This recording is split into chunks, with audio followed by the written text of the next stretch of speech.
सन्नोऽस्तु द्विपदे संजगष्पदे ॐ शान्ति शान्ति शान्तिः। क्षेत्रोर्जेत्वा वायवस्थो वायवस्थदेवो वस्सविता श्रेष्ठतमाय कर्मणि आप्यायध्वमग्निया देवभागमूर्जस्वती वयुष्वती प्रजापतिरनमेव अयक्ष्मामानस्तेन ईशतमाशगुंसो रुद्रस्य हेति परिभो वृणक्तध्रुवास्मिन् गोपदौ स्यात् भक्वीर्यजमानस्य पशून्पाहि अग्नायाहि वीतये गृणानो हव्यदातये ॐ सहस्रशीर्षा पुरुषः सहस्राक्षः सहस्रपात् सभोविं विश्वतो दत्ता अत्यतिष्ठद्दशाङ्गुलम् पुरुष एवेदकं सर्वं यद्भूतं यच्च भव्यम्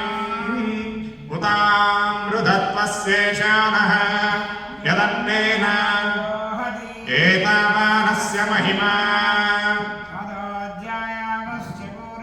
पादोऽस्य विश्वाभूतानि त्रिपादस्यामृतं दिवि त्रिपादोद्भवुदैत्पुरुषः पादोऽस्येहाभवात् पुनः ततो विश्वं व्यक्रामत् शासनानसने अभि तस्माद् विराडजायत विराजो अधिपूरुषः स जातो अत्यरिच्यत पश्चाद्भूमिमथो पुरः यत्पुरुषेण हविषा देवा यज्ञवदन्तः वसन्तोऽस्यासेनाज्यम् ग्रीष्मयज्ञस्करद्भविः सप्तास्यासन्तरिधयः त्रिसप्तसमिधकृताः देवा यज्ञं तन्वानाः अबध्नन् पुरुषं पशुं तं यज्ञं बर्हिः प्रोक्षन् पुरुषं जातमग्रतः तेन देवा अयजन्त साध्यार्जयस्ते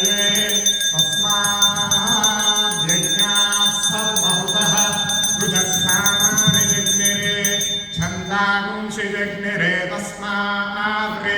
यजुस्तस्मादजायत तस्मात्